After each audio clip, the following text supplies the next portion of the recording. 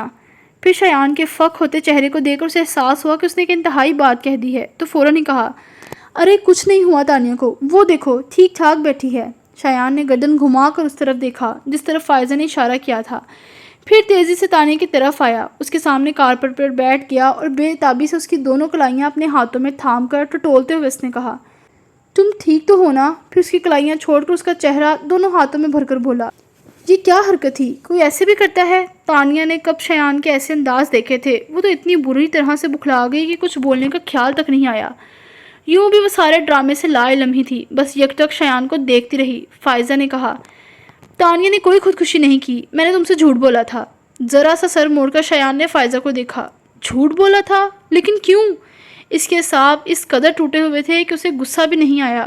تمہیں بلانے کے لیے، صرف اس لیے تم نے مجھ سے اتنا بڑا جھوٹ بولا؟ اب اس کے لہجے میں ہلکی ہلکی آنچ آنے لگی۔ تمہیں اندازہ بھی ہے تمہارے جھوٹ نے میری کیا حالت کر دی تھی؟ تانیہ کو کچھ ہو گیا تھا تو اس سے آگے کا سوچ کر دل چاہ رہا تھا کہ جیپ سامنے سے آتے کسی ٹرک سے ٹکرا دوں۔ ہر سیکنڈ کے ساتھ لگ رہا تھا روح جسم کا ساتھ چھوڑتی جا رہی ہے۔ تانیہ نے خودکشی کر لی؟ اتنی بڑی بات تم نے ایسے ہی بول دی؟ مذاق ہے یہ تمہارے لیے؟ آخر میں اس کی آواز دھاڑ کے مانند گونجی تھی۔ تانیہ بھی ایک پل کو سہم گئی، مگر فائزہ پر کوئی اثر نہیں ہوا۔ وہ تیزی سے بولی، چلو میرے لیے مذاق ہی صحیح، مگر تمہیں کیا؟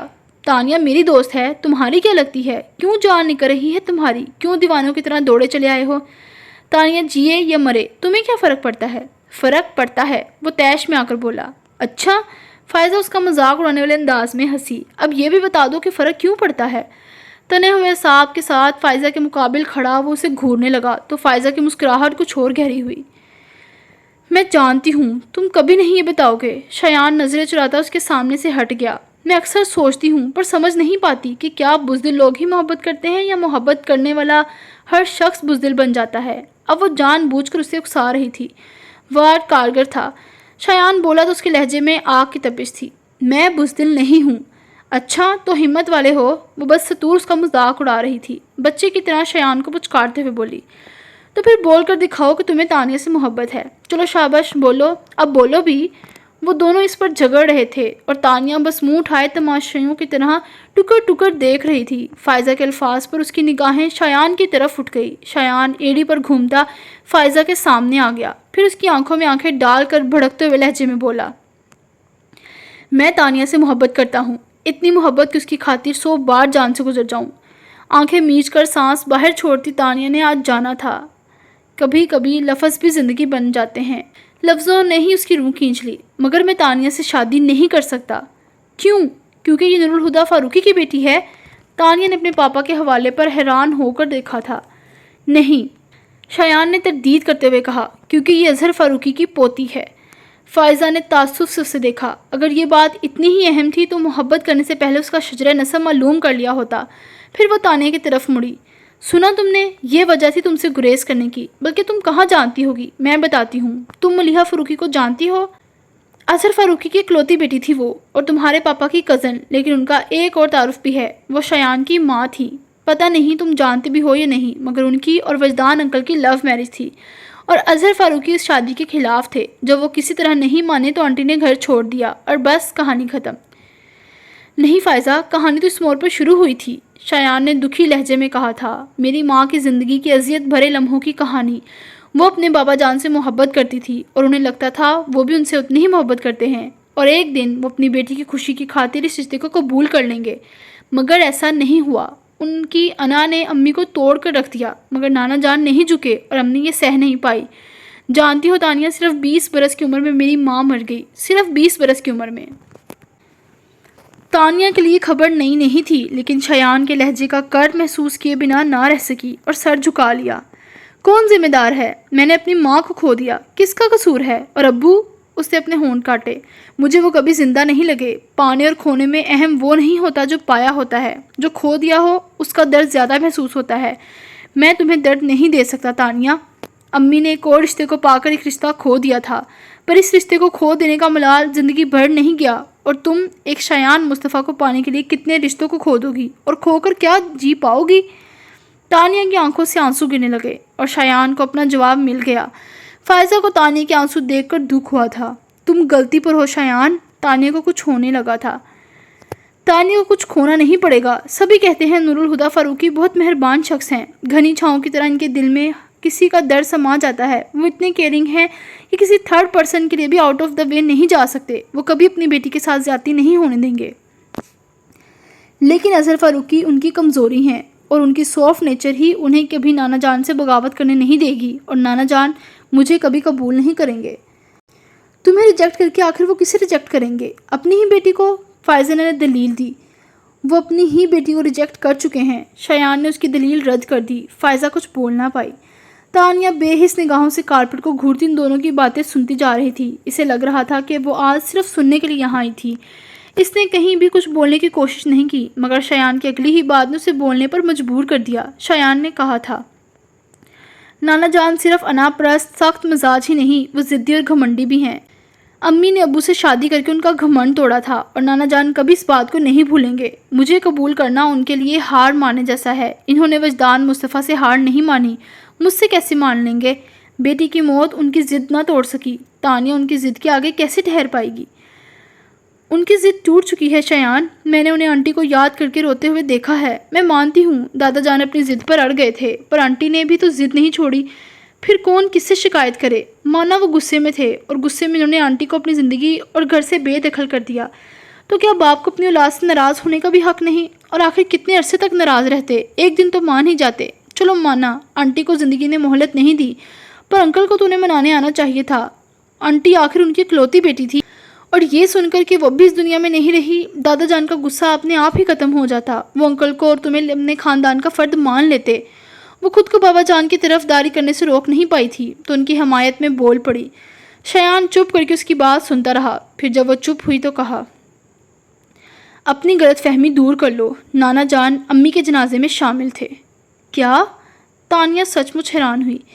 نہ ہی کبھی یہ سوچنا کہ وہ اپنی ضد چھوڑ چکے ہیں۔ ان کے آنسو کس احساس میں بہہ جاتے ہیں میں نہیں جانتا، لیکن اگر وہ واقعی ایسا ہوتا تو ابو کو نہ صحیح کم از کم مجھے قبول کر لیتے، مگر 27 سال میں وہ ایک بار بھی مجھ سے ملنے نہیں آئے۔ ایسے میں تم کیا کہو گی؟ آئی ایم شاکڈ، وہ ہلکے سے بڑبڑائی۔ شایان ایک بار پھر اس کے پاس آ بیٹھا۔ کارپٹ پر بیٹھ کر اس نے تانیہ کے دونوں ہاتھ تھام لیے۔ تانیہ، میں نے تمہیں خود سے بڑھ کر چاہا ہے، پھر بھی مجھ میں یہ حوصلہ ہے کہ تمہیں کھو دوں، لیکن تم کھو جاؤ گی تو میں سہ نہیں پاؤں گا۔ شایان، تانیہ نے اس کا نام لے کر کچھ کہنا چاہا، گلا رند گیا تو وہ چپ ہو کر ہونٹ کاٹنے لگی۔ اسے تکلیف میں دیکھ کر شایان نے دھیرے سے سرگوشی کی، آئی ایم سوری۔ تانیہ کی آنکھوں سے آنسو لڑیوں میں بہنے لگے۔ شایان نے اس کا چہرہ دونوں ہاتھوں میں بھر کر اسے آنسو پونچھے تھے تو شایان کے ہاتھ تھام کر اور بھی شدت سے رو پڑی، اور روتے روتے اس نے اپنا سر شایان کے کاندھے پر رکھ دیا۔ وہ اس کے شانے سے لگی تڑپ تڑپ کر رو رہی تھی، اور شایان لب بھنجے ساکت۔ وہ شخص جسے آپ کبھی تکلیف نہ دینا چاہیں، پھر آپ کے ہاتھوں تکلیف اٹھا کر آپ کے ہی شانے پر سر رکھ کر روئے تو آپ کیا کریں گے؟ فائزہ بھی افسردہ ہی کھڑی تھی کہ ہال کے دروازے پر سایوں کو محسوس کر کے اس نے دروازے کی جانب دیکھا۔ وجدان کے ساتھ آفاق، سمیرہ اور سمت حیران کھڑے تھے، شایان سے لگ کر روتی تانیہ کو دیکھ رہے تھے۔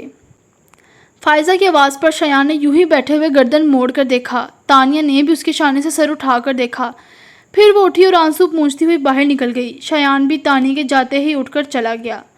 یہ سب کیا تھا؟ شایان کے چلے جانے کے بعد سمیرہ نے فائزہ سے پوچھا، جو پہلے تو ان کو دیکھ کر پریشان ہو گئی، مگر اب ان کی آمد غنیمت لگ رہی تھی۔ خود پر قابو پا کر بولی، آپ لوگ آرام سے بیٹھ جائیں، میں سب بتاتی ہوں۔ تانیہ کا یوں گیٹ سے لوٹ جانا مریم کو اجنبے میں ڈال گیا تھا۔ وہ اندر آ کر بابا جان کے کمرے میں چلی آئی۔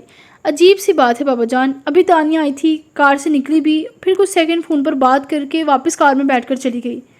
کوئی ضروری کام نکل آیا ہوگا۔ بابا جان نے کتاب بند کر کے چشمے منہ رکھا۔ بتا کر جانے میں کیا حرج تھا، اب میں بیٹھی پریشان ہوتی رہوں گی۔ وہ بولی تو بابا جان مسکرا دیے۔ تو بیٹا مت پریشان ہونا، انہوں نے سنا ہی نہیں۔ ایسا کرتی ہوں اسے فون کر لیتی ہوں، وہ بول کر اٹھی اور کمرے میں رکھے ٹیلی فون سیٹ سے نمبر ڈائل کرنے لگی۔ کچھ دیر بعد ریسیور کان سے لگا کر انہوں نے واپس رکھتے ہوئے کہا، فون تو بند ہے، آ جائے گی تھوڑی دیر میں، پریشان کیوں ہو رہی ہو؟ وہ رسان سے بولے۔ آپ ٹھیک کہہ رہے ہیں۔ ناچار وہ خاموش ہو گئی، مگر جب تانیہ کے گئے 1 گھنٹے سے زیادہ ہو گیا تو وہ اپنی پریشانی چھپا نہیں پائیں۔ اس بیچ میں وہ تانیہ کا موبائل بھی ٹرائی کرتی رہی، پر کنیکٹ نہیں ہو سکا تو انہوں نے نور الہدیٰ کو فون کیا۔ بیکار میں پریشان ہو رہی ہو، آ جائے گی، بچی نہیں ہے، پھر جہاں بھی گئی ہے خود اپنی مرضی سے گئی ہے، پر اس کا موبائل کیوں بند ہے؟ اچھا دیکھو میں گھر آ رہا ہوں، اب تم آرام سے بیٹھ جاؤ، پریشان مت ہونا۔ پھر وہ کچھ دیر میں ہی گھر آ گئے۔ ابھی تک کسی نے کھانا بھی نہیں کھایا تھا۔ نور الہدیٰ چینج کر کے آئے اور کھانا لگوا دیا۔ کھانا کھا کر انہوں نے بچوں کو سونے کے لیے بھیجا کہ انہیں صبح کالج جانا تھا۔ بابا جان کو انہوں نے کمرے میں جانے کا کہا، وہ خود ہی نہیں گئے، اور اب یہ تینوں لاؤنج میں بیٹھے تانیہ کا انتظار کر رہے تھے۔ 11:30 بجنے تک بابا جان بھی ٹھیک ٹھاک پریشان ہو گئے۔ پریشان تو اب نور الہدیٰ بھی تھے، مگر چہرے سے کچھ ظاہر نہیں ہونے دے رہے تھے، لیکن ان کا اضطراب بھی اب محسوس ہو رہا تھا۔ وہ بار بار تانیہ کا نمبر ٹرائی کر رہے تھے۔ 12 بجے کے قریب اس کی گاڑی پورچ میں آ کر رکی تو مریم ایک دم ہی باہر جانے کو کھڑی ہو گئی۔ نور الہدیٰ کی بھی جان میں جان آئی تھی، مگر وہ متان سے بولے، نارملی بیہیو کرنا، دیر سویر ہو جاتی ہے، اس میں کوئی بڑی بات نہیں۔ مریم نے اس بات میں سر ہلایا۔ تانیہ لاؤنج میں آئی تو اس کا دھواں چہرہ دیکھ کر نور الہدیٰ اور بابا جان بھی پریشان ہوئے، اپنی جگہ سے اٹھ کھڑے ہوئے۔ ان کے چہرے دیکھ تانیہ کی نظر گھڑی پر گئی، وہ شرمندہ سی ہوئی تھی۔ آئی ایم سوری، مجھے دیر ہو گئی۔ وہ تو کوئی بات نہیں، مگر موبائل آن رکھنا چاہیے تھا۔ بابا جان نرمی سے اس کی غلطی کی نشاندہی کر رہے تھے۔ موبائل آف تو نہیں ہے؟ بولتے ہوئے اس نے اپنا موبائل چیک کیا اور بولی، اوہو بیٹری لو ہے، تم کچھ ٹھیک نہیں لگ رہی۔ مریم اپنی فکر مندی چھپا نہیں پائیں۔ تانیہ نے کوئی جواب نہیں دیا۔ وہ پاس آ کے اس کا گال تھپکا کر بولے، جاؤ جا کر سو جاؤ، تمہیں آرام کی ضرورت ہے۔ تانیہ روئی تو نہیں، مگر ماں کو پاس دیکھ کر اس کی آنکھوں میں نمی آ گئی۔ وہ آہستہ سے ان کے گلے لگی۔ مریم نے گھبرا کر نور الہدیٰ کی طرف دیکھا، وہ بھی الجھے ہوئے لگ رہے تھے۔ تانیہ کیا ہوا بیٹا، پریشان ہو؟ ماما کو بتاؤ بچے، وہ پیار سے بولی، پر چپ ہی رہی تو پریشانی سے کہنے لگی، تانیہ بیٹا کچھ تو بولو، دیکھو پاپا بھی پریشان ہو رہے ہیں اور دادا جان بھی فکر مند ہے، ان کی طبیعت خراب ہو جائے گی۔ تانیہ نے اپنے پاپا کی طرف دیکھا اور پھر دادا کی طرف۔ واقعی سب بہت پریشان تھے۔ وہ مریم سے الگ ہو کر ان سے بولی، میں ٹھیک ہوں ماما، آپ سب ٹینس نہ ہوں۔ کیسے نہ ہوں جب تم ٹینس ہو ماما؟ تانیہ ان کی بات کاٹ کر بولی، انصر اچھا لڑکا ہے، آپ اسے ہاں کہہ دیں۔ تم خوش ہو؟ وہ اس کی تھوڑی چھو کر بولی تو تانیہ کسر مسکرا کر کہنے لگی، آف کورس ماما، اپنی مرضی سے شادی پر راضی ہوئی ہوں، کسی نے زبردستی تو نہیں کی، پھر خوش کیوں نہیں ہوں گی؟ اچھا میں سونے جا رہی ہوں، اب صبح بات ہوگی۔ اپنی بات کہہ کر وہ کمرے میں چلی گئی۔ لاؤنج میں کھڑے تینوں شخص اپنی اپنی سوچ کی گرفت میں تھے۔ نور الہدیٰ نے اپنا قدم اٹھایا تو بابا جان ان کا ارادہ بھانپ کر بولے، اس وقت تانیہ کو اکیلا چھوڑ دو نور الہدیٰ، فی الحال وہ کچھ نہیں بتائے گی۔ نور الہدیٰ ان کی طرف دیکھ کر زہر کھن لہجے میں بولے، میں اپنی بیٹی کو اس کے دکھوں کے ساتھ اکیلا نہیں چھوڑ سکتا، جیسے آپ نے اپنی بیٹی کو تنہا چھوڑ دیا تھا۔ ملیحہ کے ذکر پر مریم کے تن بدن میں آگ لگ گئی تھی، مگر مثلاً وہ کچھ بولے بغیر پلٹ کر اپنے کمرے میں چلی گئی۔ نور الہدیٰ نے ایک نظر جاتی ہوئی مریم کو دیکھا، پھر خود بھی سیڑھیاں چڑھنے لگے۔ لاؤنج میں تنہا رہ جانے والے بابا جان کی آنکھیں نم ہو گئی۔ ملیحہ کی موت کے لیے نور الہدیٰ مجھے کبھی معاف نہیں کرے گا۔ ان کے گال بھیگتے جا رہے تھے۔ نور الہدیٰ نے تانیہ کے کمرے کا دروازہ کھول کر اندر دیکھا۔ نائٹ بلب کی روشنی میں وہ دوسری طرف کروٹ لیے لیٹی تھی۔ آہستہ سے دروازہ بند کرتے بیڈ پر بیٹھ کر وہ کچھ بھی نہ بول سکے۔ اس کے بالوں میں انگلیاں چلانے لگے۔ تانیہ نچلا ہونٹ دانتوں میں دبا کر بے حس لیٹی رہی، پھر اسے رہا نہیں گیا تو ایک دم سے پاپا کہتی پلٹ کر ان سے لپٹ گئی۔ پاپا کی جان! اس کے گرد بازو پھیلاتے ہوئے نور الہدیٰ نے تانیہ کو اپنے پر شفقت حصار میں لے لیا تھا۔ اس کا نام شایان ہے، میں اسے پہلی بار فائزہ کے گھر میں ملی تھی، پھر وہ کچھ دن بعد یونیورسٹی آیا تھا۔ ان کے سینے پر سر رکھے آنسوؤں کے بیچ اٹک اٹک کر بتانے لگی تھی۔ دھیرے دھیرے اسے تھپکتے نور الہدیٰ ہر سیکنڈ کے ساتھ 1 انچ خوف کی دلدل میں دھنستے جا رہے تھے۔ وجدان اور ملیحہ کا ذکر کیے بغیر تانیہ نے اپنے 3 سالوں کا ہر پل کھول کر ان کے سامنے رکھ دیا۔ اپنی سوچوں سے ابھر کر نور الہدیٰ نے اپنے سینے پر سر رکھ کر سوتی تانیہ کو دیکھا۔ نہ جانے وہ کب سو گئی تھی۔ نور الہدیٰ کو یاد آیا وہ بچپن میں بھی اکثر کہانی سنتے ہوئے ان کے سینے پر سر رکھ کر سو جاتی تھی، مگر آج وہ کہانی سنا کر سوئی تھی۔ اس کے چہرے پر آنسوؤں کے نشان دیکھتے ہوئے انہوں نے کہانی کے آخری جملوں کو یاد کیا۔ وہ کہتا ہے مجھ سے شادی نہیں کر سکتا، اس کے پیرنٹس کا کوئی پرابلم ہے، پر آپ فکر مت کریں پاپا، میں اسے بھول جاؤں گی۔ بھول جانا آسان نہیں ہوتا۔ اس کے چہرے سے بال سمیٹ کر ماتھے چومتے ہوئے نور الہدیٰ نے سوچا تھا۔ فائزہ کے پاس الفاظ کا ذخیرہ ختم ہو چکا تھا، پھر اب بولنے کو بچا بھی کیا تھا؟ سب کچھ تو کہہ چکی تھی۔ ایک نگاہ سب کے چہروں پر ڈال کر وہ کسی کے کہے بنا ہی وہاں سے چلے گئی۔ کس نے سوچا تھا راکھ میں آگ لگ جائے گی؟ خاموشی کو توڑے ہوئے سماج نے وجدان سے پوچھا، اب تم کیا کرو گے؟ دونوں ہاتھوں کی انگلیاں آپس میں پھنسائے بیٹھے وجدان فیصلے پر پہنچ چکے تھے۔ میں ہادی بھائی سے ملنا چاہتا ہوں۔ تم پاگل تو نہیں ہو گئے؟ آفاق برس پڑے۔ اس ملاقات کا کیا نتیجہ نکلے گا؟ جانتے ہو شایان کی بات بالکل ٹھیک ہے، گڑے مردے نہ ہی اکھاڑے جائیں تو بہتر ہے۔ اس معاملے کو یہی ختم کر دو۔ اگر معاملے کو ہوا دو گے تو بڑے طوفان کھڑے ہونے کا خطرہ ہے۔ اگر طوفان میری زندگی سے نہیں ٹلتے تو کوئی کیا کر سکتا ہے؟ کم از کم خود سے طوفان کو دعوت مت دو۔ پھر تمہیں نور الہدیٰ سے بات کرنے کی کیا ضرورت ہے جب شایان اور تانیہ خود ہی اپنی محبت سے دستبردار ہونے کا فیصلہ کر چکے ہیں؟ سمیرا نے الجھ کر کہا، ایسے فاصلے اذیت کے سوا کچھ نہیں دیتے، اور میں شایان کو تکلیف سے گزرتا نہیں دیکھ سکتا۔ آخری سانس بھی اذیت سے لینے کی گارنٹی دے کر قسمت نے شایان کو مجھے سونپا تھا، وہ میرے جینے کی آخری وجہ ہے۔ آفاق نے ترہم سے اسے دیکھا، اور جس دن تم قصر فروخی میں قدم رکھا پھوپھا جان تم سے تمہارے جینے کی آخری وجہ بھی چھین لیں گے تو کیا کرو؟ اپنے بیٹے کی زندگی گروی رکھ کر اپنی سانسیں ادھار مانگ لوں؟ مجھے یہ سودا منظور نہیں۔ وہ دو ٹوک انداز میں بولے، پھر کہا، ملیحہ کہا کرتی تھی محبت بوجھ نہیں ہوتی، پھر بھی جھکا دیتی ہے۔ میں جاننا چاہتا ہوں اس کی بات میں کتنا سچ ہے۔ شایان اپنے گھر کے پورچ میں پولیس جیپ روک کر اترا اور لمبے لمبے ڈگ بھرتا اپنے کمرے میں آ گیا۔ شرٹ کے نیچے جسم کا وہ حصہ جہاں اس نے تانیہ کے آنسوؤں کی نمی محسوس کی تھی اب بھٹی کی طرح سلگ رہی تھی۔ شرٹ پینٹ سے باہر کھینچ کر اس نے گریباں کے بٹن کھول دیے اور اب دوسرے ہاتھ سے اپنے شانے کو مسلنے لگا، مگر سانس کی آمد رفت بس سطور مشکل ہی رہی۔ اندرونی کشمکش جنون کا روپ دھار چکی تھی۔ اس نے اپنے ہاتھ کا مکہ بنا کر ایک دھاڑ کے ساتھ سامنے دیوار پر دے مارا۔ اب وہ پاگلوں کی طرح چراتے ہوئے دیوار پر مکے برسا رہا تھا۔ اس کے دونوں ہاتھ زخمی ہو چکے تھے اور ان سے خون بہنے لگا، پھر بھی وہ رکا نہیں۔ اس کے توانا بازوؤں کی طاقت سے دیوار کا پینٹ تک اکھڑ گیا، مگر دیوانگی تھی کہ کم ہونے کے بجائے بڑھتی جا رہی تھی۔ اب اس نے کمرے میں رکھی چیزوں کو اٹھا اٹھا کر پھینکنا شروع کر دیا۔ اس کا دل چاہ رہا تھا پوری دنیا تہس نہس کر دے۔ کرسیوں کو اس نے اپنی ٹھوکر سے الٹ کر رکھ دیا، بیڈ پر تکیے اور چادر میں ہوا میں اچھال دیے۔ سائڈ ٹیبل سے لیمپ اٹھا کر دیوار پر مارنے کا ارادہ تھا کہ اس کے تار میں الجھ کر ساتھ رکھا فریم ٹیبل پر الٹ گیا۔ امی! لیمپ چھوڑ کر اس نے ملیحہ کی تصویر والا فریم دونوں ہاتھوں میں کسی قیمتی مگر نازک شے کی طرح احتیاط سے پکڑ لیا اور اپنے آستینوں سے فریم کے شیشے کو صاف کر کے چومنے کے بعد سینے سے لگاتا کمرے کے وسط میں آ کر فرش پر بیٹھ گیا۔ دیوانگی آنسوؤں میں ڈھل گئی تھی۔ تصویر پر ہاتھ پھیرتا ہوا وہ سرگوشیوں میں کہہ رہا تھا، کتنے آرام سے آپ مجھے چھوڑ کر چلی گئی۔ اپنے وجود کے حصے سے کوئی ایسے بے نیاز ہوتا ہے؟ زندگی کے ہر پل میں نے آپ کی کمی محسوس کی ہے۔ کہتے ہیں اولاد تکلیف میں ہو تو ماں قبر میں بھی بے چین ہو جاتی ہے۔ آج میں اپنی زندگی کی سب سے بڑی تکلیف سے گزر رہا ہوں۔ کیا آپ چین سے ہیں؟ کیسی ماں ہیں؟ کبھی مجھے گود میں نہیں لیا، کبھی مجھے لوری نہیں سنائی، میں ٹھوکر کھا کر گرتا تو کبھی آپ کے ہاتھ مجھے تھامنے کو نہیں بڑھے۔ ترس گیا ہوں آپ کے احساس کو، پر کیا آج بھی مجھے آپ کی گوشت نہیں ملے گی؟ امی، میں آپ کا بیٹا ہوں، آپ کیسے میری تکلیف پر چپ رہ سکتی ہیں؟ آج تو آ جائیں، کیا مجھے اتنا بھی حق نہیں کہ اپنی ماں کے گلے لگ سکوں؟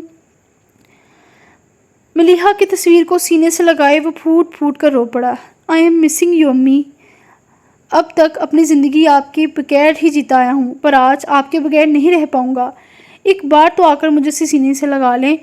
امی پلیز، مائیں قیامت کے دن اپنی اولاد کو دودھ کی بہتی دھاریں بخشیں گی۔ میں کیا روزے محشر بھی خالی دامن لے کر آپ کے پاس آؤں گا؟ کچھ تو میرے پاس بھی ہو امی۔ امی پلیز امی، اللہ کے لیے۔ وہ 27 سال کا بھرپور جوان ماں کو پکارتا چھوٹے بچے کی طرح مچل مچل کر اونچی آواز میں رو رہا تھا۔ تبھی اس کے دل میں دبی شدید خواہش نے واہمے کا روپ دھار لیا۔ کھلی کھڑکی سے آتی ہوئی اس کی پیشانی پر بکھرے بالوں کو سمیٹا تھا، مگر شایان کو اس ہوا پر نرم انگلیوں کا لمس کا گمان ہوا۔ پھر اسے محسوس ہوا کہ انہی انگلیوں نے اس کے چہرے پر سے نمی کو سمیٹا ہے۔ اس نے سختی سے بھونچی اپنی آنکھوں کو دھیرے سے کھول دیا۔ آنکھوں کی دھندلاہٹ نے ایک پیکر کو تراشا تھا۔ اس کی آواز میں اتنا سکون تھا جیسے بھیڑ میں بچھڑے بچے کو اچانک ہی ماں نظر آ جائے۔ ملیحہ نے جھک کر اس کی پیشانی پر ہونٹ رکھ دیے۔ 27 سال میں پہلی بار اس نے ممتا کا لمس محسوس کیا تھا۔ اسے لگا اس کے جلتے تپتے وجود میں کسی نے پانی کے چھینٹے ڈال دیے ہوں۔ اس نے بے خود ہو کر ملیحہ کے گوش میں سر رکھ دیا۔ اس کے جنون کو قرار آنے لگا اور ایک سکون سا اس کے رگو پے میں سرایت کر گیا۔ وہ دھیرے دھیرے آنکھیں موند گیا۔ گھر پہنچتے ہی وجدان سیدھا شایان کے کمرے میں آئے تھے۔ کمرے میں پھیلی ابتری نظر ڈال کر شایان کے پاس آ بیٹھے، جو کارپیٹ پر بے ترتیبی سے لٹا بے سدھ سو رہا تھا، اور ملیحہ کی تصویر اس کے دائیں گال کے نیچے دبی تھی۔ اس کے دونوں ہاتھوں کی پشت پر جمے خون کو دیکھ وجدان کی پیشانی پر شکنیں ابھری تھی۔ ماں پر گیا ہے۔ اس کی دیوانگی بھری جذباتیت پر وجدان ہمیشہ یہی جملہ دہراتے تھے۔ وہ اٹھ کر اپنے کمرے میں آئے اور الماری سے فرسٹ ایڈ باکس نکال کر کچن میں آ گئے۔ اسٹیل کے برتن میں تھوڑا سا پانی گرم کیا، پھر اسے ہولڈر سے پکڑ کر واپس شایان کے پاس آ گئے۔ نیم گرم پانی میں ڈیٹول ملا کر روئی بھگو کر اس کے ہاتھ پر سے زخم صاف کرنے کے بعد فرسٹ ایڈ سے مرہم نکال کر لگایا، پھر دونوں ہاتھوں پر باری باری پٹی لپیٹ دی۔ اس کام سے فارغ ہو کر وہ اٹھے اور تکیہ تلاش کر کے شایان کے سرہانے دوزانوں ہو کر بیٹھے اور آہستہ سے اس کا سر اپنی گود میں لے کر ملیحہ کی تصویر اس کے گال کے نیچے سے نکالی اور تکیہ رکھ کر اس کا سر تکیے پر ڈال دیا۔ پھر وہیں بیٹھے شایان کے بالوں میں انگلیاں چلانے لگے۔ آج وجدان کو بھی ملیحہ بہت شدت سے یاد آ رہی تھی۔ اگلے دن تانیہ دن چڑھے سوتی رہی، کیونکہ چھٹی کا دن تھا، اس لیے کسی نے اسے جگایا بھی نہیں۔ 12 بجے وہ اٹھی تو ناشتے میں صرف چائے کا کپ ہی لیا اور بعد میں سب کے ساتھ دوپہر کا کھانا کھایا۔ کسی بھی طرح کے سوال جواب سے بچنے کے لیے وہ سارا وقت عمیر اور عزیز کے ساتھ رہی اور کھانے کے بعد خود ہی کرکٹ کھیلنے کا پروگرام بنا لیا۔ عزیز بیٹنگ کر رہا تھا، نور الہدیٰ باؤلنگ کر رہے تھے، تانیہ اور عمیر فیلڈنگ کر رہے تھے اور بابا جان امپائر۔ مریم سٹینڈ میں بیٹھے شائقین کی طرح نعرے لگا رہی تھی، شاباش، چھکا لگاؤ اس بال پر۔ جب تک نور الہدیٰ خود بے ہوش ہو کر گر نہ پڑے وکٹ نہیں چھوڑنا۔ باؤلنگ کے لیے بھاگتے نور الہدیٰ رکے اور ان کی طرف دیکھ کر کہا، او بیوی، اللہ کا خوف کرو، شوہر کا بہت حق ہوتا ہے۔ وہ ترکی بہ ترکی بولی، میں صرف بیوی ہی نہیں، ماں بھی ہوں، اور ماں کے لیے اولاد سے بڑھ کر کچھ نہیں ہوتا، یہاں تک کہ بچوں کا باپ بھی نہیں۔ کم آن عزیز، آج ذرا اپنے باپ کے چھکے تو چھڑاؤ۔ اداس مت ہوں پاپا، نور الہدیٰ کی اتری شکل دیکھ کر تانیہ ان سے بولی، بیوی نہ صحیح پر بیٹی آپ کے ساتھ ہے۔ تھینک یو سویٹ ہارٹ، وہ مظلومیت سے بولے۔ مینشن ناٹ، بس آپ جلدی سے عزیز کو آؤٹ کر دیں، پھر میں بیٹنگ کروں گی۔ عمیر گھور کر بولا، دیکھا پاپا، یہ لالچی خاتون آخر آپ کا ساتھ کیوں دے رہی ہے؟ ادھر آؤ، تمہیں میں بتاتی ہوں۔ وہ ناک پر اینک صحیح کر کے عمیر پر جھپٹی، جس کو مار کٹائی کرنی ہے شوق سے کر لے، پر یاد رکھنا کسی کو ایکسٹرا ٹائم نہیں ملے گا۔ Okay okay. بابا جان کی وارننگ پر سب اپنی پوزیشن پر واپس چلے گئے۔ نور الہدیٰ فاسٹ باؤلر تھے۔ لمبے رن اپ کے ساتھ انہوں نے بال پھینکی، جسے عزیز نے لان سے باہر بھیج دیا۔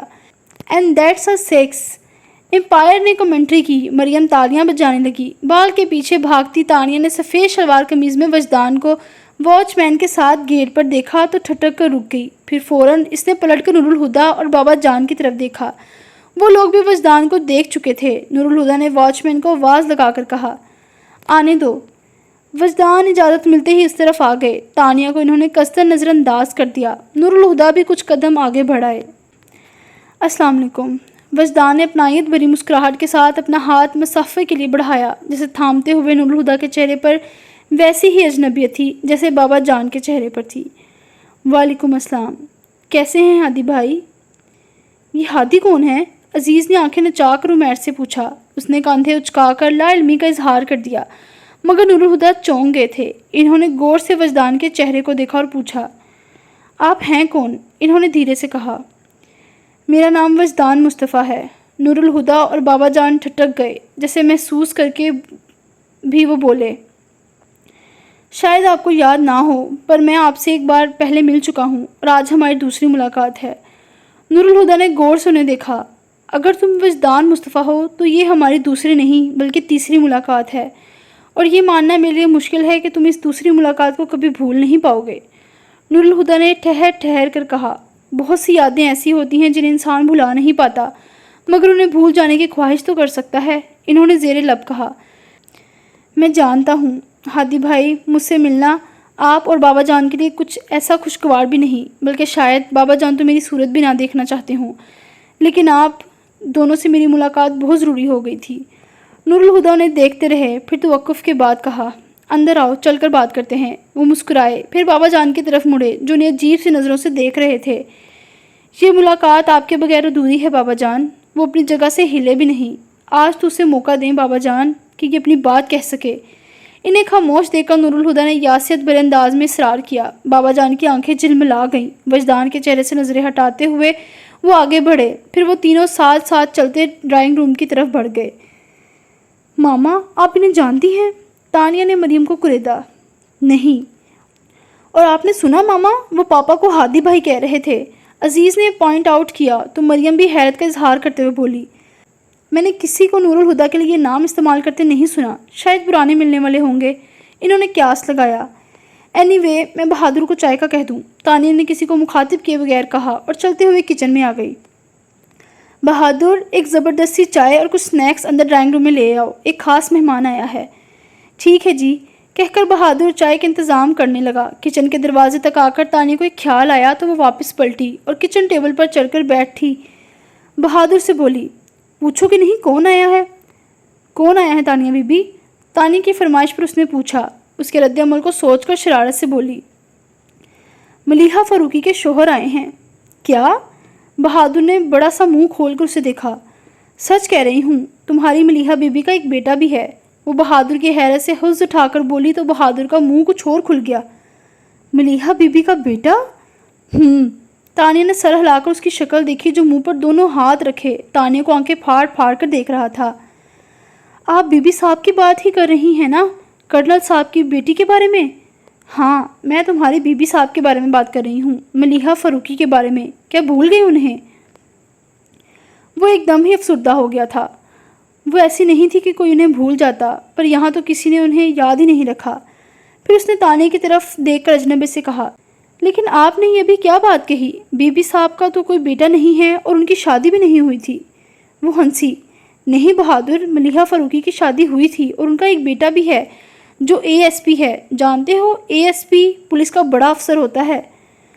ہوتا ہوگا تانیہ بی بی، مگر وہ پولیس والا بی بی صاحب کا بیٹا ہو ہی نہیں سکتا۔ وہ اڑیل پن سے بولا، کیوں نہیں ہو سکتا؟ کیونکہ بی بی صاحب مر گئی تھی۔ تانیہ کتنی ہی دیر ہنستی رہی، پھر کہا، ٹھیک ہے وہ مر گئی تھی، مگر مرنے سے پہلے لوگ شادی بھی کرتے ہیں اور ان کے بچے بھی ہوتے ہیں۔ مگر تانیہ بی بی، ان کی شادی نہیں ہوئی تھی۔ وہ اب بھی اڑا ہوا تھا۔ تانیہ چھوٹے بچے کی طرح اسے سمجھانے لگی، دیکھو، جب وہ یہاں سے گئی تھی تو ان کی شادی نہیں ہوئی تھی، مگر یہاں سے جانے کے بعد انہوں نے وجدان مصطفیٰ سے شادی کر لی تھی، پھر ان کا بیٹا پیدا ہوا اور وہ مر گئیں۔ وہ الجھ کر بولا، مگر بی بی صاحب کہیں نہیں گئی تھی، اسی گھر میں ان کی موت ہوئی تھی، اسی گھر سے ان کا جنازہ اٹھا تھا۔ کیا؟ اب کہ تانیہ حیران رہ گئی۔ جی تانیہ بی بی صاحب کنواری مر گئی، ان کی شادی تو کبھی ہوئی ہی نہیں تھی۔ تانیہ کے سر میں دھماکے سے ہونے لگے تھے۔ وہ آہستہ سے ٹیبل سے اتر گئی اور بہادر کہتا جا رہا تھا، پتہ نہیں تانیہ بی بی، آپ کو کسی نے کیا بتایا ہے، لیکن ہمیں اس بارے میں بات کرنے سے سختی کے ساتھ منع کیا گیا ہے۔ وہ تو آپ نے مرنے والی بات کی بارے میں اتنی بڑی بات کہہ دی کہ ہم تو بول بھی پڑے، پر آپ آگے ہم سے کچھ نہ پوچھیے گا، اور آگے رکھا بھی کیا ہے، وہ بیچاری مر گئی اور ساری باتیں ختم ہو گئی۔ بڑی نیک لڑکی تھی، اللہ جنت نصیب کرے۔ بات ختم نہیں ہوئی، اس نے دل میں کہا، باتیں تو شروع ہوئی ہیں۔ جب ملیحہ نے دادا جان کے کسی حکم کی سرتابی نہیں کی تو اسے گمنام کیوں کر دیا گیا؟ اس کی موت کن حالات میں ہوئی اور کیوں اسے پراسرار بنایا جا رہا ہے؟ اور سب سے اہم چیز یہ بات کیوں مشہور کی گئی کہ وہ وجدان مصطفیٰ کی بیوی تھی؟ وہ ان کی اصل بیوی اور شایان کی ماں کون ہے؟ اور اس کی شخصیت کو کیوں چھپایا گیا؟ اور کیوں شایان کو بھی یقین دلایا گیا کہ وہ ملیحہ کا بیٹا ہے؟ سوال ہر طرف بکھرے تھے، پر جواب کہیں نہیں تھا۔ وہ لاؤنج میں آئی اور ڈرائنگ روم کے گلاس ڈور سے اندر دیکھنے لگی، جہاں سے پردہ ہٹا ہوا تھا۔ دادا جان صوفے پر بیٹھے بار بار پہلو بدل رہے تھے اور نور الہدا وجدان کے ساتھ بیٹھے ان کے کاندھے پر بازو پھیلائے دھیرے دھیرے بولتے وجدان کی بات بڑے دھیان سے سن رہے تھے۔ وہ پہلے ہی جانتی تھی کہ نور الہدا اور بابا جان کبھی ملیحہ کے بارے میں زبان نہیں کھولیں گے۔ اب اس نے وجدان کا نام بھی اس فہرست میں شامل کر لیا تھا۔ نہ جانے اب یہ تینوں اندر بیٹھے کون سا اسکرین پلے لکھ رہے ہیں۔ وہ تین لوگ جنہیں ملیحہ نے سب سے زیادہ چاہا تھا اس کے بارے میں سچ بتانے کو تیار نہیں۔ پتہ نہیں اس کی ذات پر جھوٹ کے پردے کیوں ڈالے گئے۔ کوئی ہے تو اسے بیٹی ماننے کو تیار نہیں اور کوئی کہتا ہے کہ وہ اس کے بچے کی ماں تھی۔ کیا گورکھ دھندا ہے؟ وہ چلتی ہوئی صوفے پر آ بیٹھی۔ کہانی کے 4 بنیادی کرداروں میں سے ایک کی موت کے گوش میں چلا گیا اور باقی 3 جو بھی بولیں گے وہ سچ نہیں ہوگا، مگر شاید کہانی کا کوئی ثانوی کردار سچ بولنے پر آمادہ ہو جائے، جیسے سمیرا۔ آف کورس اس نے اپنے خیال کی تائید کی۔ سمیرا کو ضرور پتا ہوگا کہ ملیحہ کی موت کیوں اور کیسے ہوئی۔ اگر یہ پتہ چل جائے تو باقی کی الجھنیں بھی سلجھ جائیں گی، لیکن سمیرا کو میں کہاں ڈھونڈوں گی؟ میں نے تو کبھی ملیحہ کے ننہال میں سے کسی کو قصر فاروقی میں آتا جاتا نہیں دیکھا، تو پھر سمیرا سے میں کیسے ملوں گی؟ وہ سوچنے لگی۔ میری مامی شایان کی مدر کی کزن ہے۔ تانیہ کو اچانک فائزہ کی یاد آئی تھی اور اچھل کر اپنی جگہ سے کھڑی ہو گئی۔ اوہ مائی گاڈ، فائزہ اور شایان کی مائیں آپس میں کزن تھیں۔ شایان کی ماں کی حیثیت سے تو وہ سب ملیحہ کو جانتے ہیں، اور فائزہ کی ماں ہے سمیرا آنٹی، اور فائزہ آفاق یعنی Sameera Afaq. It's really amazing. وہ ہنسنے لگی۔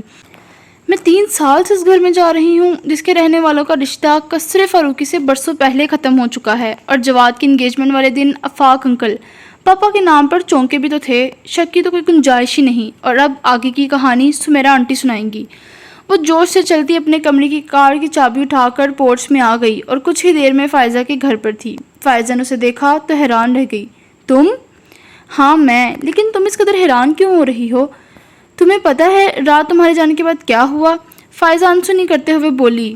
میں شروع سے ہی چاہتی تھی کہ تمہاری اور شایان کی شادی ہو جائے، اور شایان کو تمہارے پاپا کے نام سن کر ہی اوٹ پٹانگ قسم کے خوف ستانے لگے تھے، اور کل میں نے شایان کو جھوٹ بول کر اسی لیے بلوایا تھا کہ تم دونوں آپنے سامنے بیٹھ کر بات کرو گے تو شاید ان کے دماغ سے خوف نکل جائے۔ پھر تم بھی اس کی بات مان گئی، تو آخری حل بچا ہی یہ تھا کہ میں وجدان انکل کو سب بتا دوں، اور میں نے انہیں سب بتا دیا۔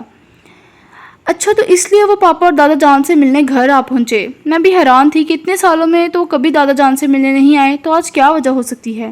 کیا وجدان انکل تمہارے گھر آئے تھے؟ فائزہ پوچھنے لگی۔ آئے نہیں تھے، اس وقت بھی قصر فاروقی میں موجود ہیں۔ بہت بد اخلاق ہو، اتنے برسوں بعد وہ تم سے ملنے آئے تھے اور تم انہیں چھوڑ کر یہاں چلی آئی۔ فائزہ نے اسے سرزش کی۔ ان کی پاپا اور دادا جان کے ساتھ خفیہ میٹنگ چل رہی ہے، اس لیے میری بد اخلاقی سے کوئی فرق نہیں پڑے گا۔ اچھا سنو، میں آج خاص طور پر آنٹی سے ملنے آئی ہوں، انہیں کمرے میں بلا لو۔ وہ اپنے مطلب کی بات پر آ گئی۔ خیریت؟ فائزہ نے پوچھا۔ ہاں بس تم انہیں بلا لو۔ ٹھیک ہے، وہ کہہ کر اٹھی اور روم سے چلی گئی۔ فائزہ بتا رہی تھی تم آج خاص طور پر مجھ سے ملنے آئی ہو؟ بیڈ پر بیٹھنے کے بعد وہ محتاط انداز میں بولی۔ جی آنٹی، آپ سے کچھ ضروری باتیں کرنی ہیں۔ کہو۔ 1 منٹ۔ ان کی اجازت پا کر اس نے فائزہ کی طرف رخ کیا۔ فائزہ، ہمیں کچھ دیر کے لیے اکیلا چھوڑ سکتی ہو؟ ہاں کیوں نہیں؟ وہ حیران تو ہوئی مگر فوراً ہی جانے کو کھڑی بھی ہو گئی۔ میں چائے بنا کر لاتی ہوں۔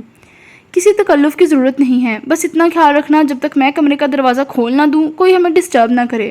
جیسا تم کہو، وہ کہہ کر باہر نکل گئی اور جاتے جاتے دروازہ بھی بند کر گئی۔ جی تو شروع کریں؟ اس نے سمیرا کی طرف دیکھ کر کہا۔ تانیہ نے محسوس کیا کہ وہ کچھ مضطرب سی تھی۔ مجھے جانتی ہیں؟ انہیں خاموش دیکھ کر تانیہ نے سوال کیا۔ سمیرا اس کے لہجے سے سمجھ گئی کہ اس سوال کا مطلب کیا تھا اور کہا، تم نور الہدا کی بیٹی ہو اور آپ افتخار حسن کی بیٹی ہیں۔ تانیہ نے ان کے چپ ہوتے ہی کہا، میرا مطلب ہے ملیحہ کے ماموں افتخار حسن کی بیٹی۔ تمہیں فائزہ نے بتایا ہوگا۔ انہوں نے فوراً قیاس لگایا۔ نہیں، مجھے ملیحہ نے بتایا۔ سمیرا نے اسے اس طرح دیکھا جیسے اس کا دماغ چل گیا ہو، مگر بحث نہیں کی۔ میں آپ کی بہت عزت کرتی ہوں، مگر اب لگ رہا ہے مجھے اس رویے پر ایک بار پھر غور کر لینا چاہیے۔ وہ دانستہ بدلحاظ ہوئی۔ اور اس بات سے تمہارا کیا مطلب ہے؟ وہ ناگواری سے گویا ہوئیں۔ آپ کو شرم نہیں آتی؟ تانیہ ایک دم سے بھڑک اٹھی۔